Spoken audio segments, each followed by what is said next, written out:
The first night after my escape I did not sleep, because sleep in this universe feels like surrender, and surrender is how gods here get inside you. So I sat alone in the hollow belly of a stolen void ship while its engines throbbed like a diseased heart, listening to the whispers seep through the hull, voices layered atop one another in languages that tasted like rust and ash. And as I reached outward with the force, with whatever broken echo of it still answered me, realized something that made my hands shake worse than any interrogation ever had. The warp was watching me back, not like the dark side I had known, which was a fire you could grasp and be burned by, but like an ocean that resented being observed, its currents thick with emotions that had fermented for 10,000 years without release. Fear compacted into pressure, hatred aged into something ritualistic, despair worn smooth by repetition. And as my awareness brushed against it, shapes formed briefly, suggestions of faces and crowns and wings stitched from screaming souls, and I recoiled, heart pounding, because for the first time in my life I felt like the prey instead of the weapon, and the realization settled slowly, horribly, that this universe did not create monsters by accident. It cultivated them, fed them, taught them prayers and uniforms and purpose, and I was drifting through it like a spark that had not yet learned what it would burn. And when the ship, this navigator, hollow-eyed man with augmetics crawling across his skull like parasites, noticed my gaze lingering too long on the warp viewer, he whispered a warning that was not meant for me but for himself, begging his emperor to forgive the blasphemy of proximity. And I understood then that faith here was not belief but insulation, a thin layer of meaning between the mind and total annihilation, and I had none. Which meant every scream in the warp reached me raw, unfiltered, drilling into memories I had buried under years of rage and obedience, showing me visions not of the future but of inevitability, worlds scoured clean and rebuilt as factories of suffering, children raised to feed guns, heroes worshipped only after death, because living saints complicate obedience, and somewhere at the center of it all, like a rotting sun, the Emperor's presence loomed vast and immobile, less a ruler and more a wound in reality that refused to close, and the closer I drifted to Imperial space, the more that presence pressed against my thoughts, not speaking, not commanding, simply existing with such overwhelming certainty that everything else felt hypothetical, and I hated it, hated how similar it felt to the way Vader had once filled a room, how inevitability masquerades as order, how power that cannot be questioned eventually demands worship just to justify its own cruelty. And when the ship was finally intercepted and boarded by Starkiller ones this time, giants whose minds were cold fortresses of indoctrination and battle memory, I felt no triumph when I fought them. Only a deep hollow dread, because every blow I struck echoed back through the warp like a bell ringing louder with each death, and I could feel something answering something, amused, something patient, and as I stood amid the wreckage, breathing hard armor, cracked blood steaming on metal floors, etched with prayers, I realized the most horrifying truth of this universe was not that it was cruel, but that it was stable, held together by suffering the way my old galaxy had been held together by hope. And that meant if I truly unleashed myself here, if I became what I was trained to be, would not break the system. I would strengthen it, give it a new legend to chain itself around. And in that moment of clarity, surrounded by corpses that would be venerated as martyrs, I felt the weight of something heavier than guilt settle onto my shoulders. Responsibility in a universe that does not forgive mercy, and as the warp surged and laughed softly in the back of my mind, I understood that my greatest enemy here would not be demons or gods or emperors, but the temptation to belong, to be worshipped, to let this galaxy turn me into exactly what it expects monsters to be. The Inquisition found me not because I left a trail, but because in this universe nothing powerful is allowed to exist quietly, and as my stolen vessel limped through the outer reaches of a shrine world whose continents were paved with bones and scripture, I felt the pressure begin hours before the ambush, a tightening in the warp like a held breath. And when their black ships emerged from nothingness, angular joyless things that looked less like vessels and more like verdicts, I did not run because I wanted to see them, to understand the shape of the blade that would eventually be pressed to my throat. And as they boarded, their presence hit me harder than the Astartes ever had, not with brute force but with intent so refined it felt surgical. Minds honed not for battle but for accusation. Each one trained to peel lies apart, layer by layer, until only confession remained, and when the psyker among them turned his gaze on me, I nearly screamed because his mind was a cracked mirror reflecting the warp in controlled fragments, lenses of madness wrapped in discipline and prayer, and through him I felt it, the Emperor's shadow again, closer now, heavier, not watching me directly but aware of me in the way gravity is aware of mass. And as they shackled me with hexagrammic wards that bit deeper than any blade, I realized these men did not fear me as a monster but as a question, and questions are far more dangerous to an empire built on certainty. And in the cold interrogation chamber where light was a privilege rationed like food, they did not ask me who I was, because identity here is irrelevant. They asked me what I was for, who I served, and when I answered honestly that I served no one, they reacted not with disbelief but with horror, because autonomy in this galaxy is heresy, and as hours bled into days measured only by the rhythm of sanctioned pain and psychic intrusion, I saw how the Imperium survives not through strength but through categorization. Every being reduced to a label that determines whether it is weaponized, worshipped, or destroyed, and I slipped through their grasp, not by overpowering them, but by confusing them. By existing in the narrow space between demon and man where their doctrines overlapped and contradicted themselves, and when I finally broke free amid alarms and gunfire, tearing open reality just enough to flee, I felt laughter ripple through the warp, not loud, not cruel, but pleased.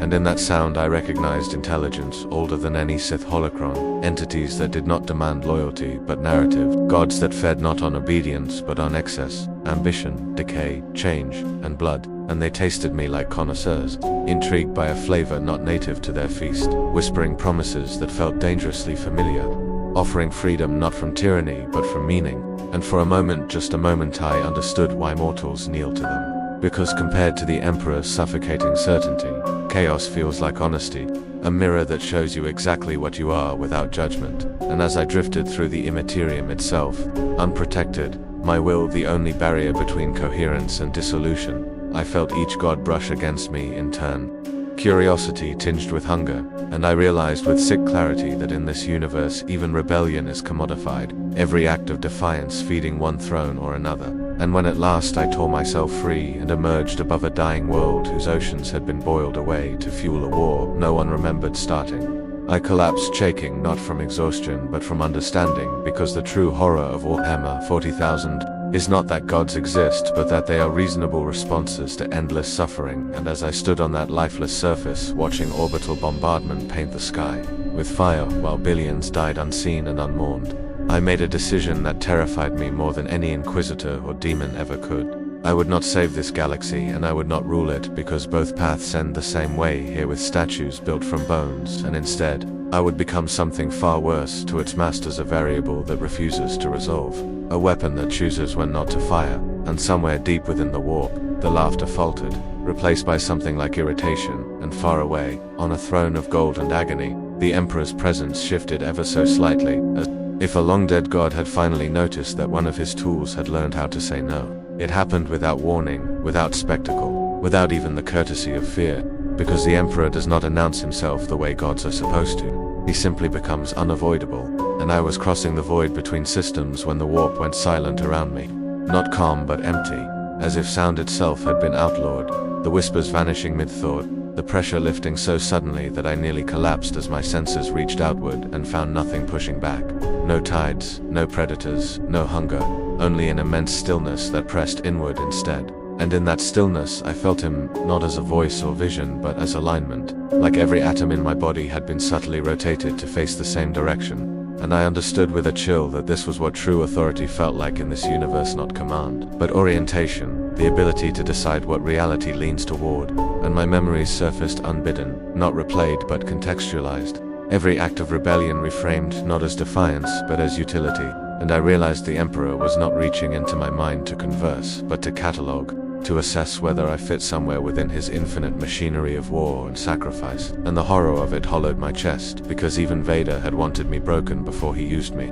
But this presence did not care whether I bent or shattered, only whether I functioned. And as my thoughts slowed under the weight of his attention, I felt billions of lives stacked behind him like bricks, each one mortared with obedience. And I saw flashes, not visions, but conclusions of worlds burning in perfect logistical harmony, of faith weaponized so efficiently that it replaced morality entirely. And somewhere deep within that endless calculus, I sensed something fragile and terrible. Pain, not emotional but structural. A constant agony sustaining this god thing like a load-bearing pillar made of nerves. And for the first time I understood that the Emperor is not worshipped because he is benevolent, but because he is necessary, a linchpin holding back an even worse collapse. And that knowledge tempted me to kneel more than fear ever could, because submission here is framed as mercy. And as the silence deepened, I felt the unspoken offer take shape. Not words, but inevitability, a future where I would be folded into the Imperium's narrative as an angel. a sanctioned miracle, a blade pointed outward toward Chaos and Xenos alike, my origins erased, my contradictions smoothed away by doctrine, my image replicated across shrine worlds until the person I once was became irrelevant. And for a terrifying instant I felt relief at the idea, because purpose is heavy and this universe specializes in taking that weight from you in exchange for obedience. And I almost accepted almost until I felt it, a subtle resistance within myself, the last remnant of a boy who had once been taught to choose, and I pushed back, not with power but refusal, a single stubborn insistence that I would not be optimized, and the stillness reacted, not with anger but recalculation. And in that moment of friction I glimpsed the Emperor's true nature not as a god or tyrant, but as a solution that has outlived its problem. A mind so focused on survival that it has forgotten the difference between living and persisting. And the silence cracked just slightly enough for the warp to bleed back in like infected blood, and something screamed not in triumph, but alarm, as if my refusal had introduced an error into a system that had not tolerated unpredictability in 10,000 years. And the attention withdrew, leaving behind a psychic scar that throbbed with after-images of gold and fire and screaming choirs. And I collapsed to the deck, gasping, tears streaming down my face, not from pain but from grief for a galaxy that had mistaken endurance for salvation. And as the warp rushed back in, louder and angrier than before, I felt the Chaos Gods circling again, excited now, because I had done the one thing they could not. I had disappointed the Emperor, and as my ship drifted powerless between stars, alarms dead, systems frozen by lingering noise, I understood that I had crossed an invisible threshold, that I was no longer merely an anomaly to be studied or exploited, but a problem, and problems in this universe are not solved quietly. And somewhere far away, on Terra, ancient mechanisms shifted, protocols awakened, and orders were spoken that would never be recorded. And as I lay there staring at the dark, listening to the warp howl with renewed interest, I realized with a cold, steady certainty that from this moment on, the Imperium would hunt me not because I threatened it, but because I reminded it that even gods can be refused. They came for me the way a storm comes for a coastline, not with urgency but with certainty, and I felt them long before I saw them, a tightening in probability itself, as if the galaxy were gently correcting an error, my ship barely functional, drifting through a region of space whose stars had been extinguished centuries ago to deny navigational reference, and yet still they found me. Because the Imperium does not rely on chance when it can rely on doctrine, and the first sign was the sudden, nauseating pressure of a null field blooming around my vessel, my senses collapsing inward as if someone had turned off a light I had not realized was keeping me sane. The warp vanishing again, but this time violently, ripped away rather than silenced, leaving behind a screaming emptiness that made my vision blur and my heart stutter. And I knew immediately what that meant, even without the training of this galaxy. Because the absence of something powerful leaves a sharper wound than its presence. And when their ships emerged sleek, funereal, marked not with banners but with absence, symbols designed to be forgotten, I felt fear in its purest form, not panic but recognition. The understanding that I was facing something built specifically to end beings like me, and when they boarded there was no announcement, no demand for surrender, only footsteps measured and precise, each one landing with the finality of a verdict. And the figures that emerged were wrong in a way. Even Chaos was not women clad in black power armor inscribed with wards that drank in light, their eyes cold, focused, empty of curiosity, and as one of them raised a weapon that hummed with null energy, my connection to the Force shattered completely, leaving me alone inside my own skull for the first time since childhood. And I screamed not in defiance but in terror, because, stripped of power, I was no longer a weapon or anomaly or variable. I was simply prey. And as they advanced, methodical and unhurried, I realized these were not soldiers but custodians, the Sisters of Silence, living negations trained to erase witches, demons, and inconvenient miracles alike. And behind them came something worse, towering even by this galaxy's standards, a dreadnought-shaped silhouette wreathed in sigils of execution, piloted not by a hero but by a thing that had been repurposed long past death, its presence crushing not through psychic force but narrative weight, an embodiment of the Imperium's philosophy made metal. Nothing is ever truly allowed to end, only to be reused. And as I staggered backwards, struggling to breathe in the nullfield's suffocating grip, I understood the elegance of the trap, how they had layered counters upon counters, faith against chaos, silence against the warp, obedience against individuality.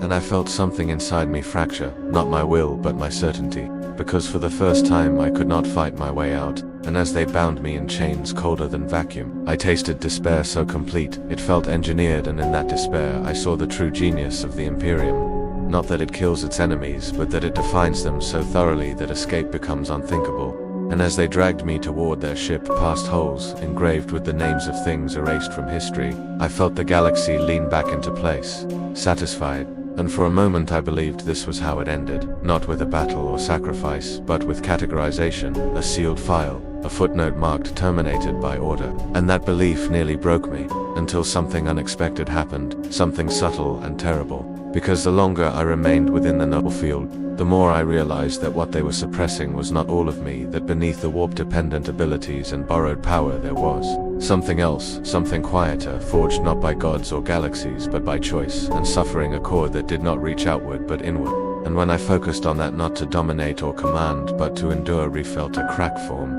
not in their technology but in their assumptions, and the sisters faltered for half a second, not because their weapons failed but because they did not understand what they were sensing. A resistance without psychic signature, a will that did not scream into the warp or bend reality but simply refused to dissolve. And in that hesitation, I acted not by unleashing power but by becoming unpredictable, by using gravity, momentum, the physicality I had once neglected, turning their own certainty against them. And the fight that followed was brutal, close, suffocating my body, battered and bleeding, every movement a conscious choice rather than an instinct amplified by power. And when I finally tore free and escaped into the void again, barely alive, I did not feel triumph, only a grim, sobering clarity, because now I knew the full scope of what hunted me. Not heroes or villains, but systems refined over millennia. And as my crippled ship vanished into an uncharted region where even Imperial maps were afraid to linger, I laughed weakly through blood and pain. Not because I had one, but because I understood at last. I could not defeat the Imperium by force, and I could not save it by mercy. And the only path left was far more dangerous: to exist as proof that its absolute answers were incomplete. And somewhere in the darkness, as astropaths screamed and reports were filed and sealed and buried, the Imperium quietly adjusted its threat assessments. And for the first time in 10,000 years, something had slipped through its fingers without becoming a god, a demon, or a corpse. And that, more than any rebellion, terrified it. The warp did not rush me this time, it waited, and that was how I knew the offer was coming, because patience is the one virtue chaos only practices when it is certain of the outcome. And as my crippled vessel drifted through a region where reality felt thin and bruised, the Imperium pressed close, without tearing through, coiling around my thoughts like a hand resting gently on a throat, not squeezing yet, just reminding me it could. And one by one the whispers returned. No longer overlapping screams but distinct voices, curated, intimate, each tailored to a version of me I had tried to outgrow. And the first was anger, hot and familiar, a presence that did not introduce itself because it did not need to, showing me visions of the Imperium aflame not as tragedy but as catharsis, promising a galaxy honest enough to bleed for what it believes, where rage is not suppressed but elevated, where every blow I strike would finally mean something. And I felt the pull of it, the simplicity of a universe where violence is at least sincere. And when I rejected it, the pressure shifted, becoming smooth, indulgent, a voice that spoke of freedom not as rebellion but as sensation, of a reality where pain and pleasure are no longer opposites but tools, where identity is fluid and self-created. And for a moment I saw myself untethered, unburdened by duty or guilt, existing purely as experience. And that temptation frightened me more than the promise of slaughter, because it asked me to stop caring entirely. And when I turned away again, the warp cooled, crystallized, reshaping itself into patterns and possibilities, futures, branching infinitely, a voice that did not tempt with emotion but with intellect, showing me how easily this galaxy could be rewritten with the right nudge at the right moment, how belief itself could be reprogrammed, how the Imperium's rigid dogma was not strength but brittleness waiting for a clever fracture. And I nearly listened, because there is comfort in believing suffering can be solved like a puzzle. And finally, last of all, came decay, quiet and patient, a presence that did not argue or promise, only observed, showing me the galaxy as it truly was, beneath all ideology, a place already dying, already exhausted, and offering rest, not for the body but for the struggle itself, an end to resistance, a gentle permission to stop trying. And as each god withdrew in turn, leaving behind the residue of their attention, like fingerprints on my soul, I understood the real nature of their offer was not power but relevance, a guarantee that I would matter, that my choices would echo. And the realization hit me like a physical blow, because in this galaxy, obscurity is a worse fate than death. And as the warp waited for my answer, I felt something else stir within me, something smaller than a god but heavier than faith. the accumulated weight of every refusal I had made since arriving here. Every moment I had chosen uncertainty over certainty, and I spoke not aloud, but inwardly, into the pressure itself, and I said no again. Not defiantly, not heroically, but with exhaustion, with the simple truth that I did not want to be necessary anymore. And the warp recoiled, not violently, but sharply, like a hand touching something unexpectedly hot. And for the first time I felt genuine confusion ripple through it, because chaos understands rebellion and indulgence and despair, but it does not understand restraint without doctrine. And as the pressure withdrew, leaving me alone with my thoughts and the creaking hull of my dying ship, I realized I had done something far more dangerous than rejecting the Emperor or defying the Imperium I had refused. The narrative structure of the galaxy itself and that refusal created a vacuum, a space where new meanings could form whether I wanted them to or not, and in the days that followed, drifting half-conscious through uncharted space, I began to notice subtle changes, small disturbances rippling outward from my passage, astropathic messages garbling in strange ways, prophetic dreams losing coherence, cult rituals failing without explanation, not because I was interfering directly, but because my existence introduced ambiguity into systems that relied on absolutes. And as I recovered, patching my ship with scavenged parts and stubbornness, I understood that I was becoming something worse than a weapon or a god. Was becoming proof that the universe could not fully account for itself. And that realization terrified me more than any demon's promise, because it meant I could not simply hide or flee. That my presence alone would continue to destabilize the delicate equilibrium between Imperium and chaos. And somewhere, in places I would never see, priests would argue, inquisitors would hesitate, prophets would contradict themselves, and the galaxy would strain subtly, imperceptibly, around the idea that not everything powerful must be claimed. And as I set a course toward a nameless system rumored to be untouched by both faith and war, I felt no triumph, only a heavy, quiet resolve, because I knew the next phase would be the hardest of all, not surviving, not resisting, but choosing what to build in the absence of gods. And as the warp settled into a sullen silence behind me, I sensed something new taking shape in the dark, not a god watching me, but a question spreading outward, and for the first time since I had been torn from my galaxy, I felt the faint, fragile outline of hope, and understood why this universe feared it more than any weapon. I did not found anything at first, because creation in this galaxy is immediately mistaken for conquest, and I learned quickly that the safest thing a rumor can say about you is nothing at all.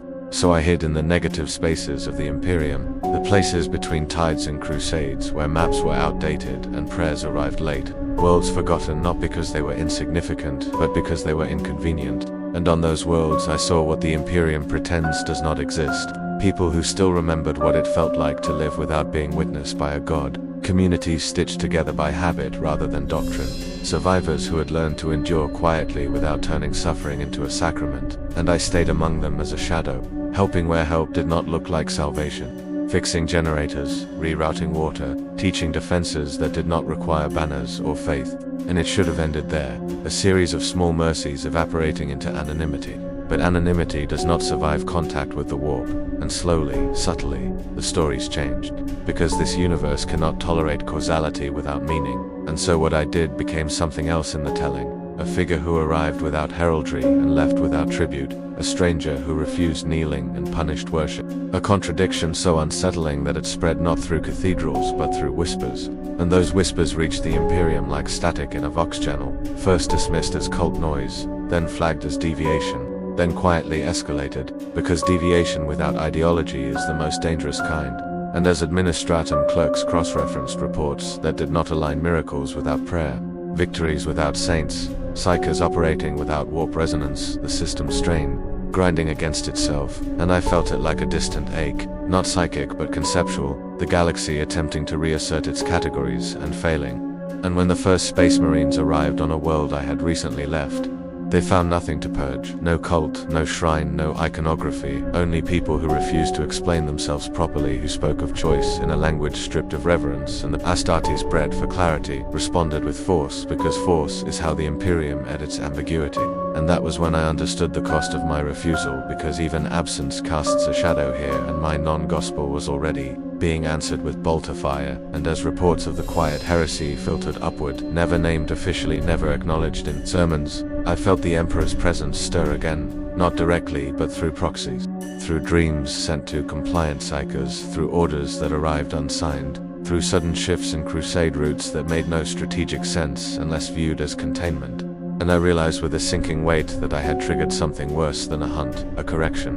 The Imperium's slow, grinding attempt to cauterize an idea without legitimizing it. And as I moved again, never staying long enough to be defined, I watched the galaxy react, priests preaching louder, inquisitors tightening definitions, chaos cults growing more aggressive, as if sensing competition from something that did not need them, and in the warp, the laughter returned. Not mocking, but intrigued, because instability is nourishment to gods who thrive on excess and change. And I saw the cruel irony of it all, how even my restraint was being metabolized into conflict, and the temptation to stop to end myself, to erase the variable rose like a dark tide, because martyrdom is the Imperium's favorite resolution. But I resisted that too, because death here is never an end, only a recruitment, and as months blurred into years, measured by transit and loss, I became something I had never intended, a negative saint, a figure defined entirely by what I would not allow myself to become. And that made me more frightening than any warlord, because there was no final battle to prepare for, no prophecy to fulfill, only a persistent erosion of certainty, and somewhere deep within Terra's sealed archives, ancient protocols were being rewritten not to confront me directly, but to adjust for a future where obedience could no longer be assumed as the default. And I felt the Emperor's agony sharpen briefly as the strain increased, because every system he sustained depended on belief as much as sacrifice, and belief falters when alternatives exist that do not immediately collapse into horror. And as I stood on a nameless moon, watching a population evacuate ahead of an Imperial compliance fleet that would arrive too late to correct them, I felt neither pride nor despair, only a terrible clarity, because I finally understood the scale of what I had done. I had introduced the concept of refusal without replacement, and the galaxy did not know how to metabolize that without tearing itself apart, and as astropathic choirs across sectors screamed themselves hoarse, trying to reconcile contradictory futures, and prophets found their visions blurring into noise, and chaos cults began fracturing over which god, if any, could claim me, I sensed a convergence forming, not a battle, but a reckoning. Every power in the galaxy moving not to destroy me, but to resolve me, to force me back into a shape they understood. And as I turned my ship toward the galactic core, not in challenge but in acceptance, I felt the weight of countless unseen lives press against my chest, not begging to be saved, but asking to be acknowledged. And I knew then that whatever came next would not be a war of weapons or miracles, but a war over meaning itself. And that in a universe where meaning is enforced at gunpoint, choosing to remain undefined might be the most violent act of all.